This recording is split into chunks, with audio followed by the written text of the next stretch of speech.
Welcome to foundation वाला channel.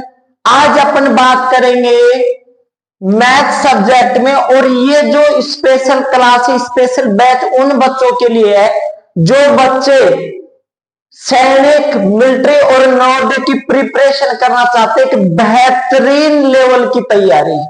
ऐसी कोई तैयारी नहीं, मैं बोल क्या रहा हूं ये सुनो, बेहतरीन लेवल की आपको वो कंटेंट प्रोवाइड होगा जो अच्छी अच्छी कोचिंगों में भी आपको नहीं मिलता है।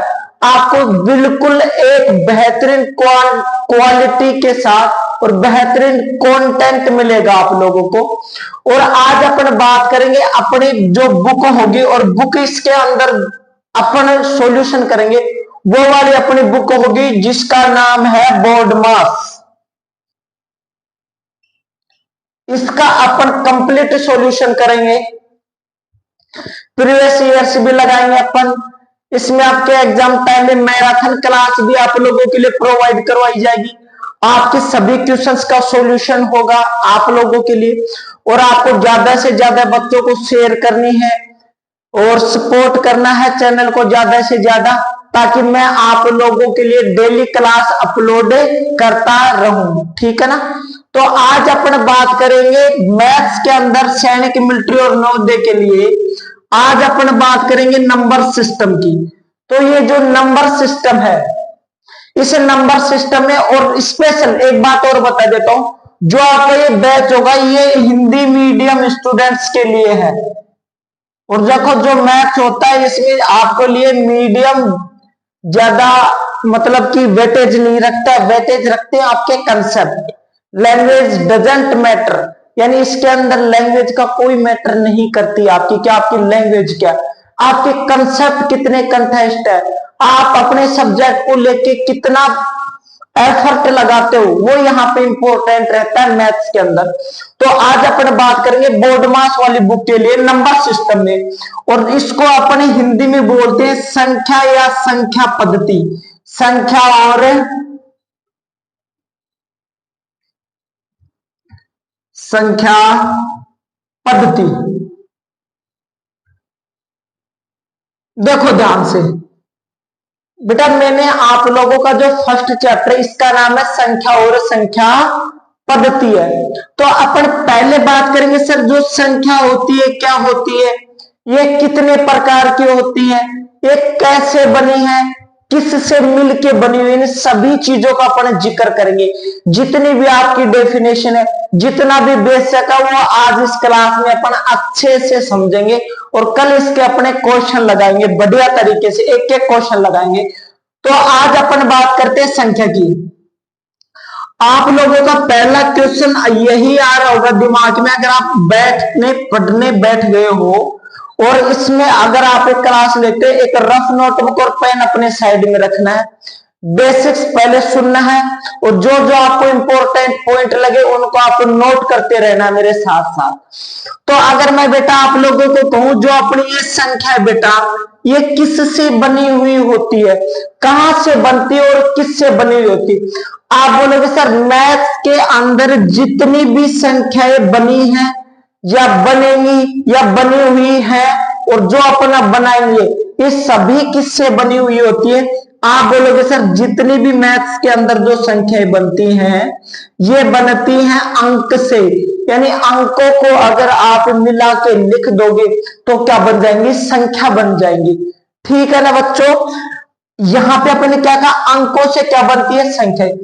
तो फिर आपके बात आएगा दिमाग में सर ये अंक नाम क्या चीज है। तो बेटा सुनो, अंक की अगर अपन बात करें, आपसे कोई पूछे अंक होते कितने हैं, तो देखो बेसिकली जो अपनी काउंटिंग के अंदर शुरू होते हैं 0 1 2 3, यानी 4 5 6 7 8 और 9। अब देखो अगर अपन बात करेंगे 10 की, 10 तो क्या हो जाएगा, एक ग्रुप हो जाएगा, किसका, अंक का कलेक्शन हो जाएगा। वो अंक नहीं है, अंक अपने कहां से लेके कहां तक है, 0 से लेके 9 तक है। और अब मैं अगर आपको कहूं आपकी अब जितनी भी संख्याएं बनती है वो इन्हीं से मिलके बनी हुई होती है। किस किस से बोलो, 0 1 2 3 4 5 6 7 8 9।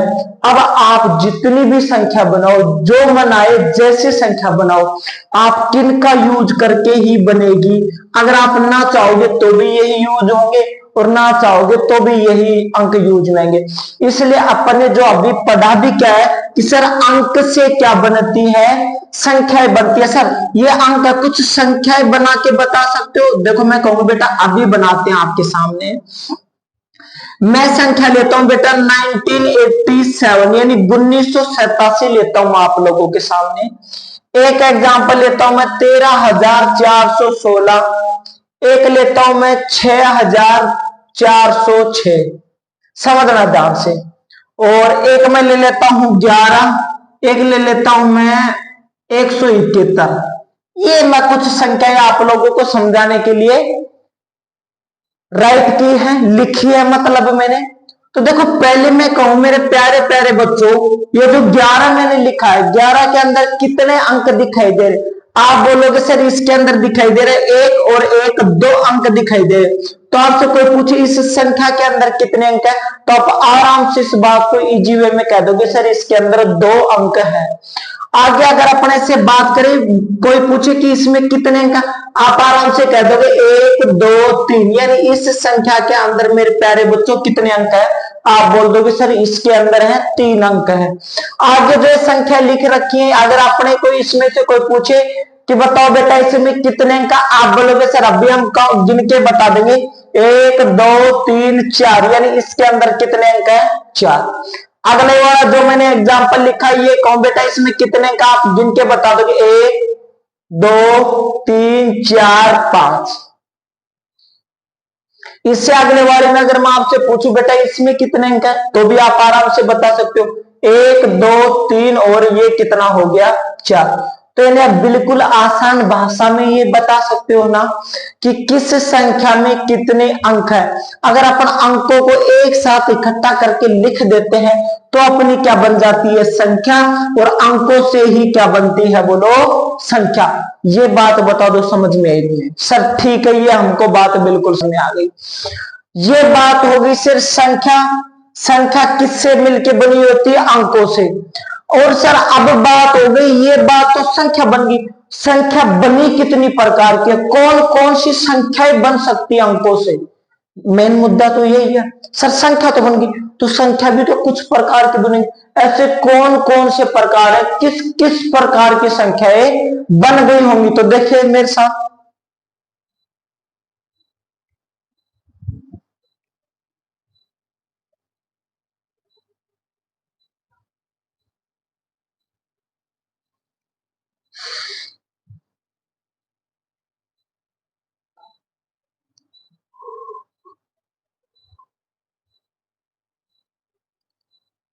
तो देखो अपना टॉपिक लेते हैं बेटा संख्याओं के प्रकार। किसके प्रकार बताओ? संख्याओं के प्रकार।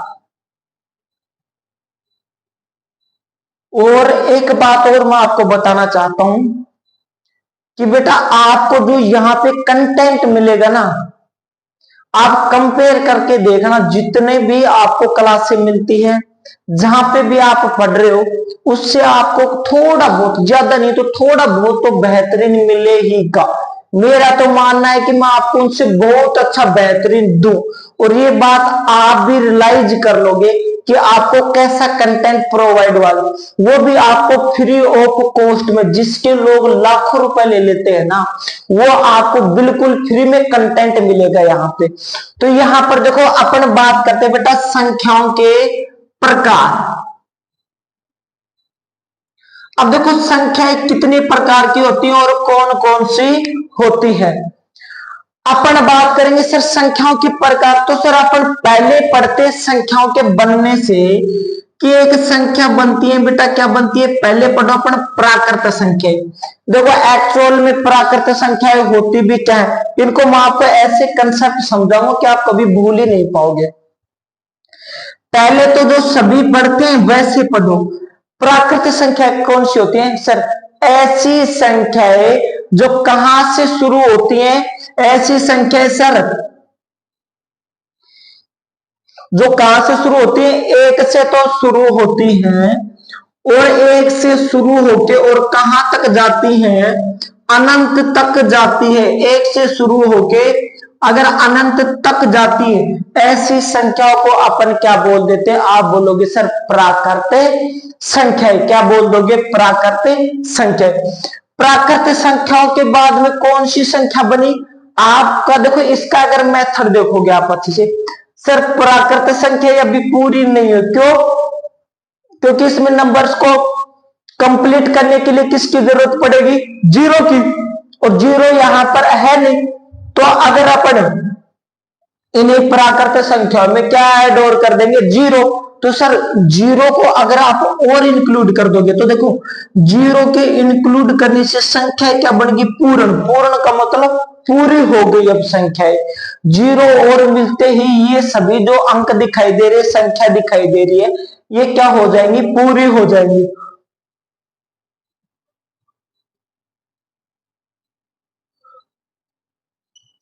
और जो पूर्ण संख्या होती है क्या होती है एक्चुअल में, तो इसको अगर आप देखोगे कि सर अगर हम प्राकृत संख्या एक से शुरू होती है, अगर इन्हीं संख्याएं अगर जीरो से शुरू हो जाए, कहां से, जीरो से, 0 1 2 3 4 5 6 डॉट डॉट डॉट और इनफाइनाइट, यानी सर ऐसी संख्याएं जो कहां से शुरू हो जाए बच्चों, जीरो से शुरू होके और अनंत तक जाए, ऐसी संख्याओं को कौन सी संख्या बोलते हैं, आप बोलोगे सर ऐसी संख्याओं को हम बोलते हैं पूर्ण संख्या।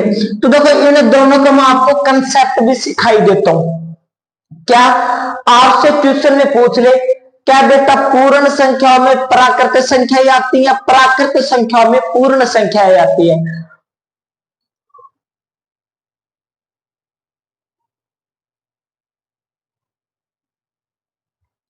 प्राकृत संख्याओं में पूर्ण संख्या आती है, पूर्ण संख्याओं में प्राकृत संख्या आती है।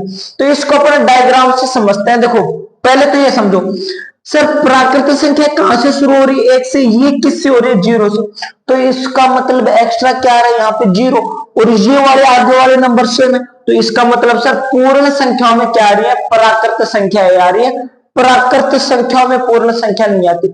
आपसे पूछे क्यों, क्योंकि सर पूर्ण संख्याओं में जीरो आता है, प्राकृत संख्याओं में जीरो नहीं आता। तो यानी इसका कंसेप्ट क्या बना, देखो पूर्ण संख्याओं का आप और क्या क्या लिख सकते हो। आपसे कोई पूछे बेटा पूर्ण संख्या का कंसेप्ट और क्या बन सकता है, तो आपका आंसर होगा सर अगर हम शून्य को और इंक्लूड कर दे, प्लस का मतलब प्लस करना नहीं बेटा, यहाँ पे प्लस का मतलब होता है इंक्लूड करना, शामिल और कर लेना, ठीक है ना। शून्य को शामिल कर ले किसमें, प्राकृत संख्याओं में, किसमें बेटा, प्राकृत संख्याओं में अगर अपन शून्य को शामिल कर लेंगे तो कौन सी संख्या बन जाएगी, आप इसको बड़े आराम से प्यार से कह दोगे पूर्ण संख्याएं बन जाएंगी। वो क्लियर है यहां तक। नेक्स्ट अपन बात करते हैं कि सर प्राकृत संख्या पूर्ण संख्या में आती है, पूर्ण संख्या प्राकृत संख्या में। अभी अपन ने जिक्र किया है क्या कि सर जो ज्यादा संख्या कौन सी, आप बोलोगे सर ज्यादा संख्या है, बोलो कौन सी, बोलो आप बोलोगे सर पूर्ण संख्या। ऐसा क्यों, क्योंकि पूर्ण संख्या में क्या आ रहा है, जीरो आ रहा है। तो यानी यहां पर देखो जो पूर्ण संख्या है वो तो हो गया मान लो बड़े वाला बॉक्स, सर ये होगी पूर्ण संख्या, और पूर्ण संख्याओं के अंदर छोटे वाला बॉक्स बना लो सर, ये हो गई हमारी प्राकृत संख्या। तो आप इससे अब कभी भूलोगे नहीं, एक लाइन लिखने की बजाय अपने कंसेप्ट ऐसे डेवलपमेंट करो कि देखते ही आपको अंदाजा लग जाए कि ये कहना क्या जा रहा है, कंसेप्ट है ना। तो यानी क्या मतलब हुआ कि प्राकृत संख्या में पूर्ण संख्या आ रही है, पूर्ण संख्या में प्राकृत संख्या। अब आप आराम से इजी वे में मेथड में बता दोगे सर पूर्ण संख्याओं में क्या आ रही है, प्राकृत संख्या आ रही है, बल्कि प्राकृत संख्या में पूर्ण संख्याएं नहीं आ रही है। तो ये बताओ आपको बात समझ में नहीं आई, आप बोलोगे यस सर अब हमको बिल्कुल समझ में आ गई। तो आगे अपन चलते हैं इसी चीज को लेके, आगे अपन पढ़ते हैं। एक तो अपन पढ़ेंगे बेटा सम संख्या और एक अपन पढ़ेंगे बोलो विषम संख्या। एक तो क्या हो गया सम और एक अपना हो गया विषम संख्या। सम संख्या क्या होती है और विषम संख्याएं क्या होती है, तो इस चीज को आप समझना हमेशा।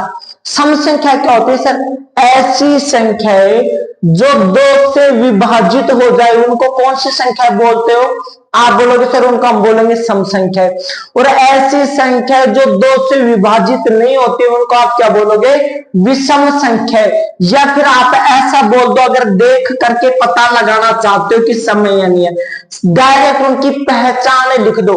यानी सम संख्याओं के, यानी किसी भी संख्या का अंतिम अंक, किसी भी संख्या का बेटा कौन सा अंक है, अंतिम अंक आप लोगों को क्या दिखाई दे, 0, 2, 4, 6 और 8 अगर आप लोगों को दिखाई दे तो कौन सी संख्या होती है, सम संख्या।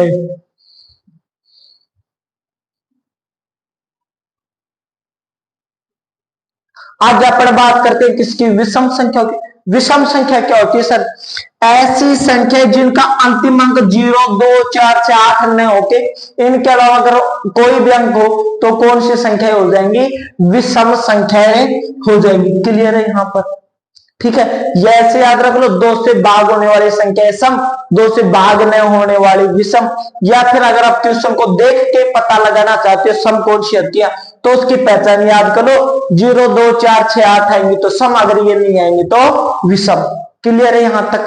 नेक्स्ट अपन बात करते हैं किसकी, भाज्य और अभाज्य संख्या होती। तो देखो वो एक्चुअल में होती क्या है, रब कर देता हूं मैं इन कंसेप्ट को, आप मेरे साथ साथ एक नोट्स वगैरह अपने बना लेना, ठीक है। और आपको अच्छे से समझते रहना है लास्ट तक, जब तक एग्जाम होगा नहीं, यानी जब तक एग्जाम को फोड़ेंगे नहीं तब तक अपन मानेंगे नहीं, ठीक है ना। अपनी प्रैक्टिस इतनी बढ़िया होनी चाहिए कि क्वेश्चन को मूंगफली की तरह ऐसे फोड़ दो पेपर में, है ना। मेरा मार्क सिखाना भी मैं यही चाहता हूं आप लोगों को, ठीक है। मैं भी आप लोगों के साथ मेहनत करूंगा दिन रात, और आप भी मेरे साथ मेहनत करना, ठीक है ना।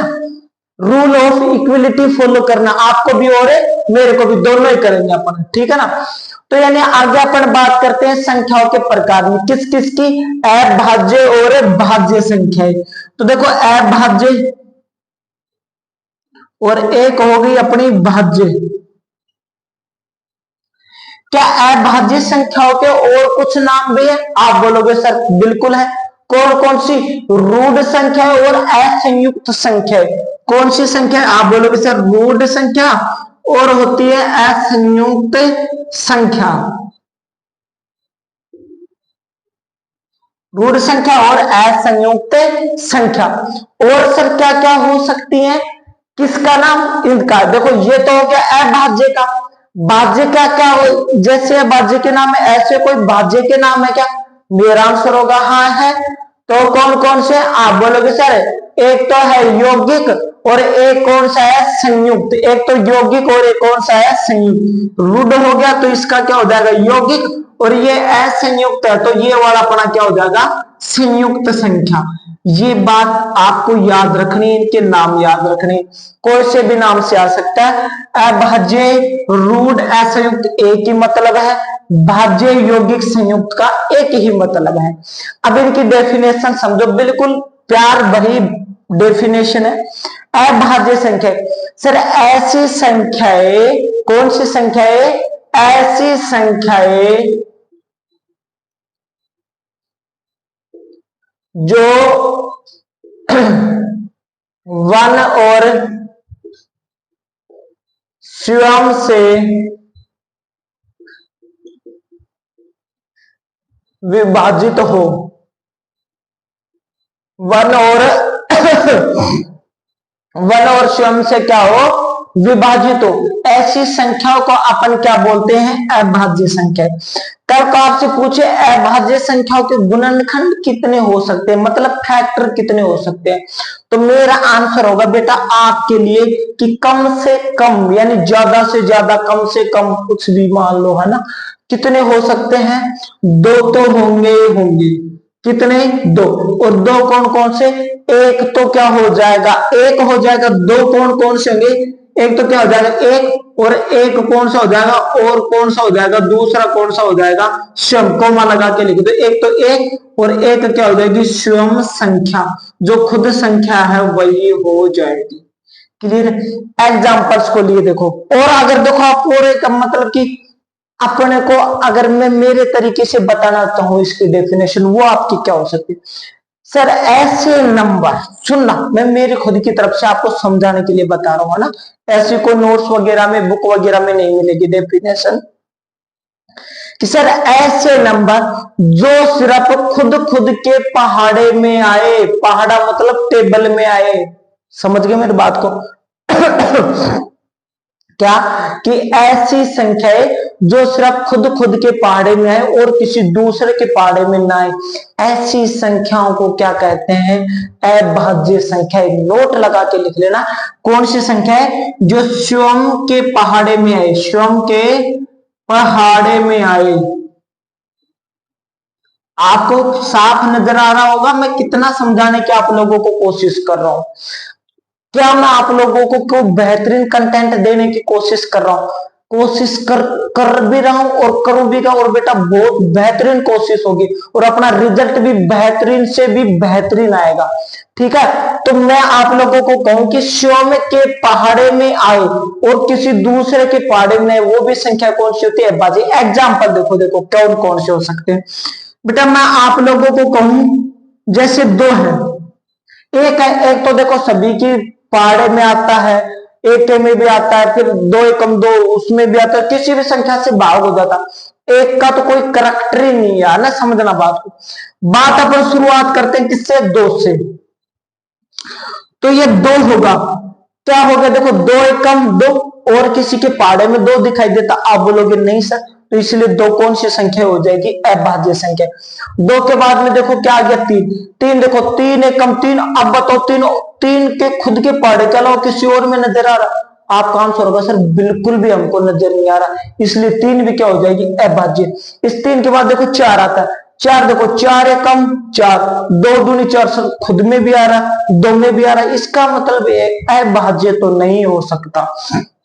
क्यों? क्योंकि हमारी लाइन को गलत कर रहा है, ये लाइन को प्रूव कर रहा है, लाइन को गलत प्रूव कर रहा है, और जो हमारी लाइन को गलत प्रूव करेगा ना उसको अपन बाहर ही कर देंगे, धक्का देके बाहर निकाल देते अपन लोग, है ना? तो यानी जो फोर होगा वो अभाज्य संख्या नहीं होगी। उसके बाद आता है फाइव। देखो जो फाइव, जो पांच होता है वो क्या होता है? पांच से कम पांच और किसी के पहाड़े में आएगा पांच और किसी के पहाड़ी में आएगा पांच। आप बोलोगे नहीं सर, तो इसलिए पांच भी क्या हो जाएगा? अभाज्य। ऐसे आप कुछ कुछ करके बनाते रहना, आपके क्या बन जाएंगे? अभाज्य संख्या चलते रहेंगे। उसके बाद आती है भाज्य संख्या। भाज्य संख्या क्या होती है सर? ऐसी संख्या, देखो पहाड़े वाली बात बोल, ऐसी संख्या जो खुद के पहाड़े में भी आए और दूसरों के पहाड़े में भी चली जाए, खुद के में भी और दूसरों के पहाड़े में भी चली जाए, ऐसी संख्या को अपन क्या बोलते हैं? भाज्य संख्या। भाज्य संख्याओं के फैक्टर कितने हो सकते हैं?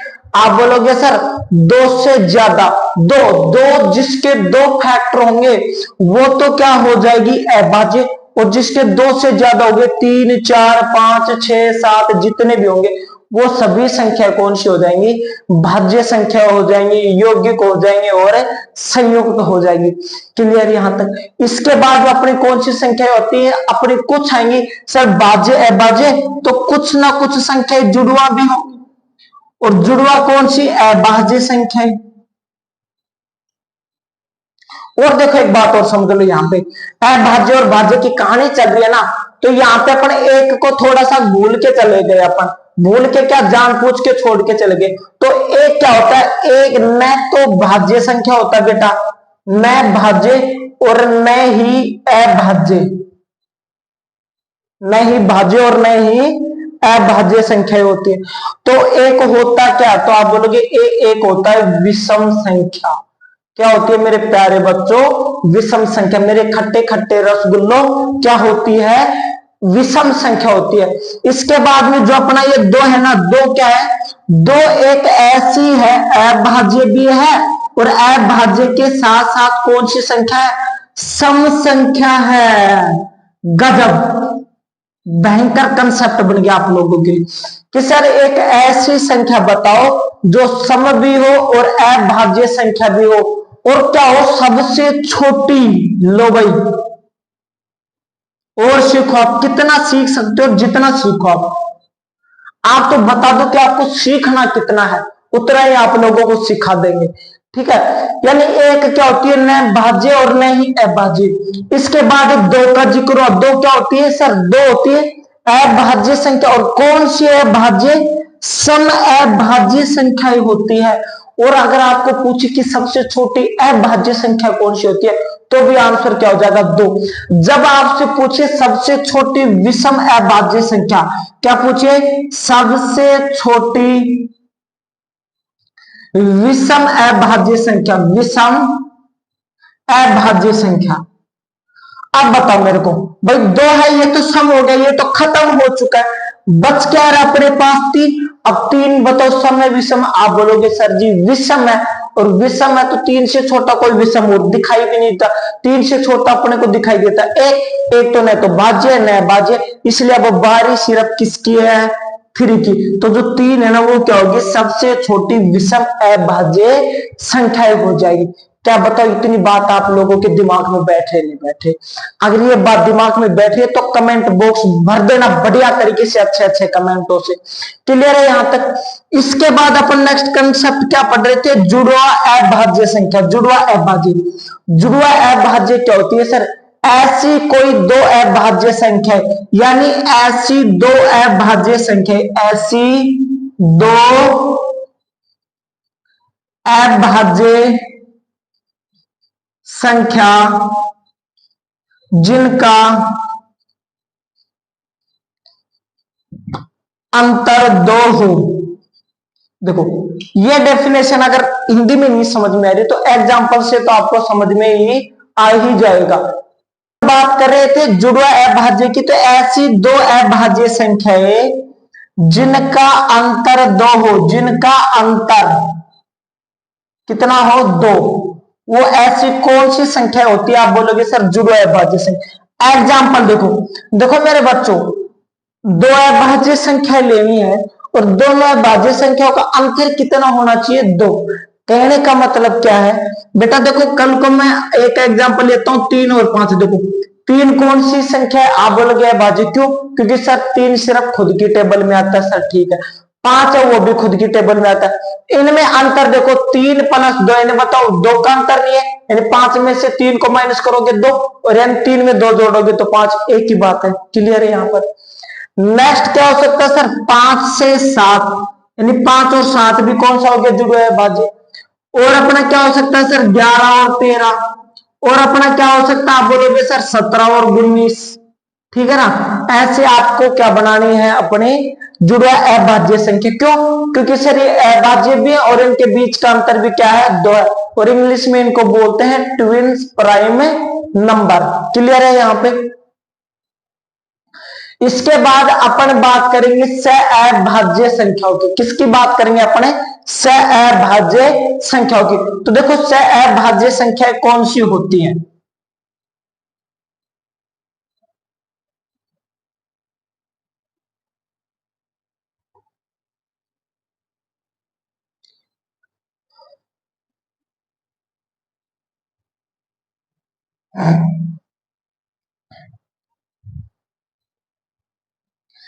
नेक्स्ट अपना कंसेप्ट होगा बेटा सहअभाज्य संख्या।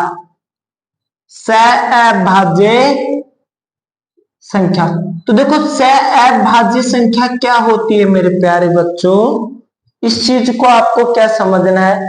सर सहअभाज्य संख्या वो संख्या होती है सर ऐसी संख्याएं जिनका HCF 1 हो। सर ऐसी संख्याएं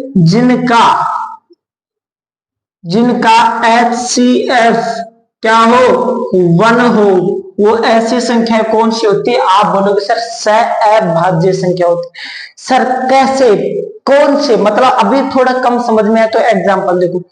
मैं लेता हूं बेटा, एक हमारे पास 4 है, एक क्या है 5 है। ठीक है, 4 और 5 का अपने को क्या निकालना है, HCF निकालना। तो देखो चाहे तो ऐसे कर लो, चलो ऐसे करके बता देता हूं ना, रटा रटा मेथड ही रख लो आप। 4 और 5, 2 का डिवाइड दोगे 2 2 जा 4, फिर से 2 का दोगे 2 1 जा 2, 5 में दोगे 5 1 जा 5। तो देखो 2 के क्या है, आप बोलोगे सर 2 मल्टीप्लाई 2 मल्टीप्लाई 1, ये तो सर हो गए 4 के। 5 का मेरे प्यारे बच्चों क्या आ रहा है, आप बोलोगे सर 5 मल्टीप्लाई 1। आ रहा है क्या? आप बोलोगे सर बिल्कुल आ रहा है। तो इसमें देखो सिर्फ और सिर्फ कॉमन कितना आ रहा है? 1 कॉमन आ रहा है, 1 के अलावा कुछ भी कॉमन नहीं आ रहा। तो यानी ये 4 और 5 पे कौन सी संख्या हो जाएंगी? सहअभाज्य संख्या। क्लियर है यहां तक? कोई दिक्कत है क्या सर? बिल्कुल भी दिक्कत नहीं है। इसके बाद में अपन बात करते हैं अपवर्तक और अपवर्त्य की। तो ये बिल्कुल इंपॉर्टेंट है आप लोगों के लिए, सैनिक स्कूल के लिए, और ये कंफ्यूजन वर्ड है दोनों के दोनों, अपवर्तक और अपवर्त्य। तो देखो ये क्या क्या होते हैं। एक तो अपन बात करेंगे किसकी? अपवर्तक की, और एक होता है अपना अपवर्त्य। अपवर्तक और एक अपन दूसरा अपन क्या लेंगे? अपवर्त्य। क्या लोगे? अपवर्त्य।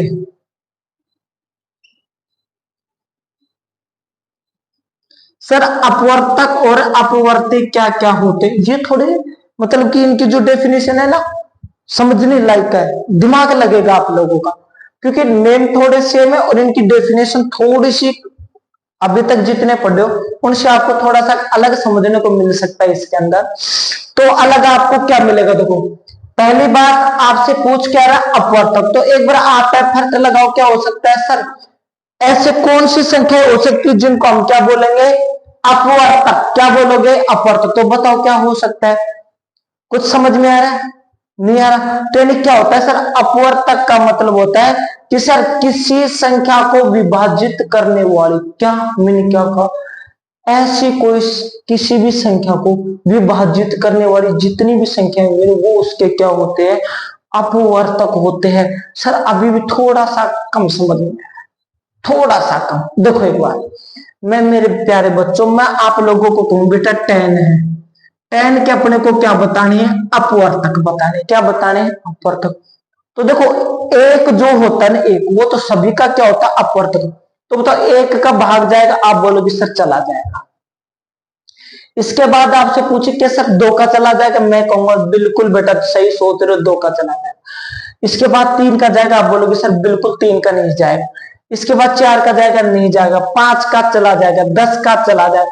तो यानी 1 2 5 10 होंगे ना, ये इस 10 के क्या होंगे? अपवर्तक होंगे। क्या होंगे इसके? अपवर्तक होंगे। और अपवर्त्य क्या होता है? अपवर्त्य अगर मैं आप लोगों को कहूं कि सर इस 10 के क्या बताओ? अपवर्त्य। अपवर्त्य का मतलब उनके बीच का अंतर क्या रहे? सेम सेम चलता रहे। उनके बीच का अंतर क्या चलता रहे? सेम चलता रहे। यानी आप सीधी भाषा में ये याद रखो, जिसका भी आपसे क्या पूछे? अपवर्त्य पूछे, उसका पहाड़ा लिख दो। कैसे? 10 का पूछ रहा है तो क्या लिख दोगे? 10, फिर क्या हो जाएगा? 20 30 40 50 60 70, ऐसे चलते रहने दो। जितने पूछता वहां तक उसका क्या लिख दो? पहाड़ा। यानी बात यह है जो पहाड़ा होता है मेरे प्यारे बच्चों, वही उसका क्या होता है? अपवर्त्य। और अपवर्त्य क्या होता है? सर ऐसी संख्या जो उस संख्या को क्या कर दे? भाग चला जाता है, वो संख्या कौन सी होती है? अपवर्तक होती है। अगर आपको अपवर्तक और अपवर्त्य समझ में आया है तो आप मेरे को जवाब दे सकते हो कि सर संपूर्ण संख्या क्या होती है बेटा? क्या बात बोल रहा हूं मैं? संपूर्ण संख्या। तो अगर अपन बात करते हैं संपूर्ण संख्याओं की, तो आपका मन क्या कहता है इस चीज को लेके? क्या डेफिनेशन निकल के आएगी आपके दिमाग से? अगर आप कभी पढ़े हुए हो, सैनिक की तैयारी कर रहे हो, तो बताओ संपूर्ण क्या होता है? बताओ, सोचो क्या क्या हो सकता है। मैं आप लोगों को बताऊंगा कि बेटा संपूर्ण की बात हो तो क्या होता है? जिस संख्या के अपवर्तकों का योग। अपवर्त्य नहीं बोल रहा मैं, ये वाला नहीं बोल रहा, इसकी बात कर रहा हूं। यानी सर क्या जिस संख्या के अपवर्तों का योग उस संख्या के 2 गुना हो जाए, यानी जिस संख्या के अपवर्तों का योग उस संख्या का ही 2 गुना हो जाए। फिर से सुनो, यानी सर अपवर्तकों का योग उस, यानी जिस संख्या के अपवर्तक निकालोगे, अपवर्तक मतलब कि जिस जिससे भाग हो जाए, और उनको अगर आप जोड़ दोगे, जोड़ने पे अगर उस संख्या का 2 गुना हो जाए, तो वो संख्या कौन सी होंगी? संपूर्ण होंगी, वरना नहीं होंगी। क्लियर है यहां तक? सर एक बार एग्जांपल से समझा दो। देखो मेरे प्यारे बच्चों, मैं कहूं 6, एक एग्जांपल लेके देख लो, छोटा सा 6। अब मेरे को बताओ 6 के क्या क्या अपवर्तक हो सकते हैं? आप बोलोगे सर 6 में एक तो 1 का भाग जाएगा, आप बोलोगे सर ठीक है। और किसका जाएगा सर? 2 का जाएगा। और किसका जाएगा मेरे बच्चों? 3 का। 4 का नहीं जाएगा, 5 का नहीं जाएगा, एक किसका जाएगा? 6 का। अब इसके जितने भी अपवर्तक आए, मैंने क्या कहा, संपूर्ण संख्या क्या होती है? किसी भी संख्या के अपवर्तकों का योग कर दो, तो अपवर्तक निकाल दी, अपवर्तक का क्या कर दो? योग कर दो। और योग करने पर जब उसका क्या बन जाए? 2 गुना आ जाए। क्या आ जाए? 2 गुना आ जाए, तो वो उसकी कौन सी संख्या होंगी? संपूर्ण संख्या होंगी। तो जोड़ दो, सीधी सी बात है बेटा। क्या आ रहा है? 2 और 1 3, 3 और 3 6, 6 6 कितना आ रहा है? 12। सर बिल्कुल सही बात बैठा है। 6 के अपवर्तकों को अगर हमने जोड़ा तो उसका 2 गुना आ रहा है। 2 गुना आ रहा है तो कौन सी संख्या होगी? संपूर्ण संख्या होगी। एक नेक्स्ट एग्जांपल और लेते हैं बेटा, 1 से लेके 100 तक के बीच में 28 और लेके देख लो। हाँ 28 से बैठ जाएगी आपकी बातें कुल मिला के समझाने के लिए। एक 28 बेस्ट एग्जांपल है। 28 में देखो, एक तो सभी का होता, बोलोगे 1, 2 का चला जाएगा सर? चला जाएगा। क्या 3 का चला जाएगा? बताओ। आप बोलोगे सर 3 का नहीं जाएगा, 3 का नहीं जाएगा। 4 का देखो चला जाएगा, 7 का चला जाएगा, 7 के बाद किसका जाएगा? आप बोलोगे सर 14 का जाएगा, 14 के बाद किसका जाएगा सर? 28 का जाएगा। इन सब का क्या कर दो? जोड़ कर दो। 2 4 6 7, इन सब का ऐड करो बेटा। 2 1 3, 3 और 4 7, 7 14, और 14 14 28, 28 दूनी कितना हो गया बेटा? 56 हो गया। ये कितना आ गया? 56।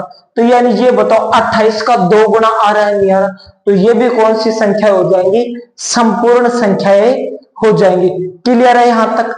क्लियर है। इसके बाद में अपन पढ़ेंगे पूर्णांक संख्या। क्या पढ़ेंगे अपन?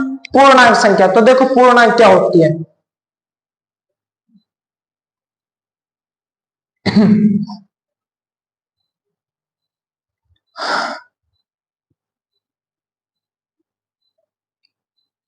पूर्णांक संख्याओं को मैं थोड़ा सा आपको बता देता हूं बेटा। पूर्णांक संख्याएं होती क्या है? एक बार देखो, मैं आप लोगों के सामने एक संख्या रेखा बनाता हूं। आप बोलोगे सर संख्या रेखा क्या होती है? सर एक ऐसी रेखा जिसके ऊपर संख्या लिख दो तो रेखा से क्या बन जाएगी? संख्या रेखा। बिल्कुल क्लियर है। देखो बेटा, जो रेखा बनाते हो संख्या रेखा, उसके ठीक बीच में क्या मानते हो? 0। क्या मानते हो? 0। अब 0 को बीच में क्यों मानते? क्योंकि सर 0 न तो प्लस का होता है और न ही किसका होता है? माइनस का। न धनात्मक होता है और न ही ऋणात्मक होता है, इसलिए इसको 0 मानते। तो 0 होता कौन सा? 0 एक उदासीन संख्या होती है। क्या होती है? 0 एक उदासीन संख्या होती है। क्या होती है? लिख लो यहां पे, उदासीन। और अगर आप इसको इंग्लिश में बोलोगे तो क्या बोलोगे? उदासीन को इंग्लिश में बोलते हैं न्यूट्रल नंबर। क्या बोलते हैं? Neutral number. तो यानी 0 के अगर आप इस राइट साइड में जाओगे तो कौन से नंबर आएंगे? पॉजिटिव वाले। और इधर आओगे तो नेगेटिव। पॉजिटिव का मतलब धनात्मक, ऐसे समझ के चलो। और इधर कौन से आ जाएंगे मेरे प्यारे बच्चों? आप बोल दोगे सर ऋणात्मक यानी माइनस वाले। तो सर प्लस वाले, +1, +2, +3, है ना, +4, +5, +6, +7, ऐसे चलते चलते प्लस इंफाइनाइट तक। इधर कौन से आ जाएंगे? आप बोलोगे सर -1, -2, -3, -4, -5, -6, -7 चलने दो, और माइनस इंफाइनाइट। इसमें आपको 4-5 बातें मैं क्लियर करके चलता हूं। यहाँ पे देखो बेटा, इधर वाले नंबरों को तो कौन सा बोल रहे हैं? आप बोलोगे सर इधर वाले नंबर हो गया हमारे धनात्मक। क्यों? क्योंकि इनके साथ क्या लग रहा? प्लस। प्लस का मतलब धन, और ये सभी संख्याएं धनात्मक। और ये माइनस वाले का मतलब ऋणात्मक, है ना? ठीक है, धनात्मक संख्या। और कौन सी संख्या होगी? ऋणात्मक संख्या होगी। अगर आपसे कोई पूर्णांक की डेफिनेशन पूछे तो क्या क्या बन सकती है सर? पहले तो देखो, अप्राकृत संख्या क्या होती है सर? 1 से लेके अनंत तक की संख्याओं को अपन क्या बोला सर? इसको हमने बोला प्राकृत संख्या। क्या बोला मेरे प्यारे बच्चों? प्राकृत संख्या।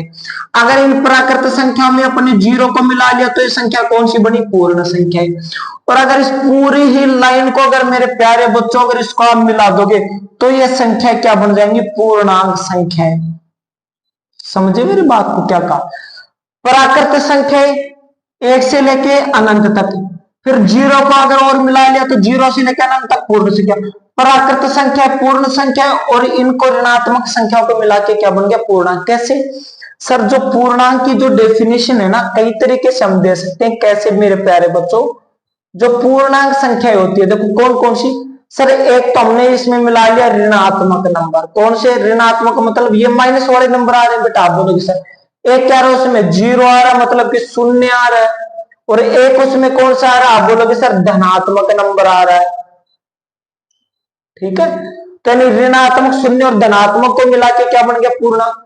दूसरा, इस पूर्णांक को आप कंसेप्ट के तौर पे क्या लिख सकते हो सर? हम लिख सकते हैं प्राकृत संख्या यानी पूर्ण संख्या प्लस ऋणात्मक संख्या। क्या लिख सकते हो सर?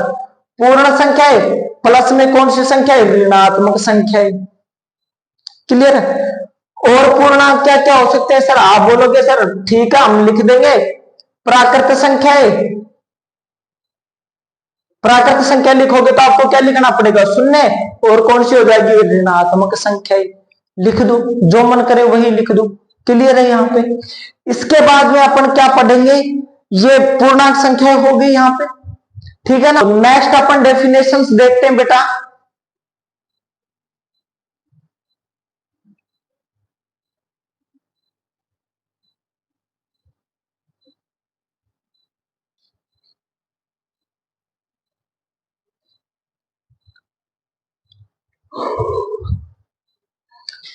और ये संख्याएं अपन पढ़ेंगे बेटा रामानुजी संख्याएं। रामानुजन संख्या। ये अपने भारत के एक मैथमेटिशियन थे, बहुत प्रसिद्ध थे। कभी बताएंगे इनके बारे में। ठीक है ना? बहुत बढ़िया लेवल के। समझ गए मेरी बात को? मतलब कि अपन एक्सप्लेन कर ही नहीं सकते इनकी महानता को। ठीक है ना? तो यानी अगली संख्या कौन सी आती है? अपन बोलेंगे सर रामानुजन। रामानुजन संख्या। रामानुजन संख्या क्या होती है मेरे प्यारे बच्चों? रामानुजन संख्या होती है सर ऐसी कोई दो संख्याएं या दो ऐसी संख्याएं जिनका घन करके अगर उनको जोड़ दे तो उस संख्या के बराबर हो जाती। यानी ऐसी कोई संख्या अगर उनका घन करके, यानी ऐसी कोई संख्या जिनके दो पार्ट बनेंगे और उनका घन करके अगर जोड़ दोगे तो उस संख्या की क्या हो जाए? बराबर हो जाए। तो कौन सी संख्या होती है? रामानुजन संख्या। सर कैसे? एक बार एग्जांपल से देखो। अपना एग्जांपल लेते हैं बेटा 1729। आपकी बुक का एग्जांपल ले लेते हैं। ठीक है ना? अगर इसको मैं लिखता हूं घन के रूप में, घन, घन का मतलब क्या होता है? ऐसी संख्या जिनकी पावर कितनी होती है। ठीक है ना? तो यानी इसको लिखते हैं अपन बेटा 10 की पावर 1 तो लिख दोगे 3 भाई, 10 की पावर 3। दूसरे क्या लिख दोगे? 9 की पावर 3। तो देखो बच्चों 10 की पावर 3 क्या होती है? आप बोलोगे सर 1000। 9 की पावर कितनी होती है? 3 है। 9 का घन क्या होता है? 729। अगर इसको जोड़ोगे तो कितना आ जाएगा? आप बोलोगे सर 1729। देखो अगर सर इनको दो पावर में लिखा 1729 को क्या लिखा कि सर डेफिनेशन भी बताई थी दो ऐसी संख्याएं जिनका घन करके अगर जोड़ने पर उस संख्या के बराबर आ जाए तो संख्या कौन सी है? तो देखो दो ऐसी संख्याएं जिनका घन करके, घन घन घन पावर 3 और जोड़ दें तो उस संख्या के बराबर आ जाए तो कौन सी संख्या होती है? रामानुजन संख्या। नेक्स्ट इनका क्या बन सकता है? नेक्स्ट अपन लेना चाहिए तो बेटा इनका हो जाएगा एक तो 12 की, हाँ 12 की क्यूब ले लो। 12 की क्यूब होती है कितनी होती है बोलो? 1728 होती है। और एक किसको ले लो? एक की क्यूब ले लो। तो यानी 12 की क्यूब क्या होती है? आप बोलोगे सर इसकी होती है 1728 प्लस एक की क्यूब एक होती है तो यानी इसकी भी कितनी होगी? 1729। तो यानी यहां पर भी सर ऐसी कोई दो संख्याएं जिनका घन करने पे, ऐसी दो संख्याएं जिनका घन करके योग करने पे या जोड़ने पे उस संख्या के बराबर आ जाए तो उन संख्याओं को कौन सी संख्या बोलते हैं? रामानुजन संख्या। इसके बाद अपनी बात आती है परिमेय और अपरिमेय, फिर अपने सारे डेफिनेशंस खत्म हो जाएंगे। एक तो आगे बेटा परिमेय और एक आगे अपनी अपरिमेय, इनको और समझ लो, ठीक है ना। फिर आज अपन क्लास को यहीं पे एंड करते हैं। सर ऐसी संख्या है जिनको P बटा Q के रूप में लिखा जाता है, कौन सी संख्या होती है मेरे प्यारे बच्चों? परिमेय संख्याएं होती है। बट यहाँ पे इसने एक कंडीशन लगा दी, जो एक Q है ना, Q की वैल्यू क्या नहीं लेनी, आपको 0 नहीं लेनी। क्यों नहीं लेनी? अगर बेटा अगर P में अगर अपन 0 का भाग देंगे बेटा, अगर अपन किसी भी संख्या में अगर 0 का भाग देते हैं तो वो उस संख्या को क्या बना देता है? अपरिभाषित बना देता है। क्या बना देता है? उसको अपरिभाषित बना देता है। अगर 0 में अपन किसी भी नंबर का भाग दोगे तो उसको क्या बना देता है? 0। देखो 0 में किसी नंबर का भाग दोगे क्या बना देगा? अपरिभाषित। और 0 में किसी नंबर का भाग दोगे तो क्या बना देगा? उसको 0 बना देगा। आगे अपन बात करते हैं बेटा किसकी? अपरिमेय संख्या। अपरिमेय संख्या सर जिनको अपन P बटा Q के रूप में नहीं लिख सकते, कौन सी संख्या होती है? अपरिमेय संख्या। तो ऐसी कौन कौन सी संख्या है? सर रूट यानी नॉट परफेक्ट स्क्वायर, यानी जो परफेक्ट स्क्वायर नहीं हो ना, जो पूर्ण वर्ग नहीं हो, ऐसी संख्या कौन सी होती है? परिमेय संख्या, यानी रूट वाली संख्या। देखो बेटा मैं कहूं रूट 2, रूट 3, रूट 5, रूट 7, है ना, रूट 8, रूट 11 और रूट 13, ये संख्या कौन सी हो जाएंगी? अपरिमेय। देखो कभी कभी आप बच्चों की दिक्कत होती है, सर क्या रूट के अंदर 4 भी आ रहा है, क्या ये अपरिमेय संख्या है? आप बोलोगे सर रूट के अंदर हो तो होनी चाहिए। नहीं बेटा, आप इस बात का ध्यान रखो, जो 4 है किसका स्क्वायर होता है, किसका वर्ग होता है? आप बोलोगे सर 2 का वर्ग होता है, तो यानी इसको अपन क्या लिखते हैं? 2 की पावर 2 और रूट, यानी रूट स्क्वायर से कर जाता है तो इसका आंसर आ जाता है 2। और 2 के नीचे आप 1 मान लोगे तो ये तो वैल्यू होगी P और ये वैल्यू होगी Q, और P बटा Q तो मेरे बच्चों क्या हो जाता है? परिमेय संख्या, अपरिमेय नहीं होता। इसलिए जिन संख्याओं का रूट निकल सकता है, पूर्ण वर्ग निकल सकता है, वो संख्या क्या नहीं होती है? अपरिमेय संख्या नहीं होती। जैसे एग्जांपल के लिए मैं कहूं बेटा रूट 9, अब आप फट आंसर खींच के मारोगे सर 3 का स्क्वायर होता है 9, तो ये कौन सी संख्या हो जाएगी? परिमेय हो जाएगी, अपरिमेय नहीं होगी। कल को आपको क्वेश्चन आ जाए बेटा रूट 16, तो यानी ये किस क्या होता है? रूट 16 4 का, तो यानी 4 कौन सी होगी जाएगी? परिमेय, ना कि अपरिमेय। क्लियर? अगर आपको क्लास बहुत अच्छी पसंद आई हो, ज्यादा से ज्यादा अपने जो दोस्त तैयारी करना चाह रहे उनके पास लिंक को शेयर करना, चैनल को शेयर करना और ज्यादा से ज्यादा सपोर्ट करना। और कल आपकी इन्हीं के क्वेश्चन के प्रैक्टिस के ऊपर क्लास अपलोड हो जाएगी। तब तक आप इन डेफिनेशंस को क्लास को अच्छे से लेना, याद करना, नोट्स बनाना और बिल्कुल एक्यूरेट मतलब के एक सही माइंड सेट करके कल की क्लास में आपको बैठना है। थैंक यू बच्चों।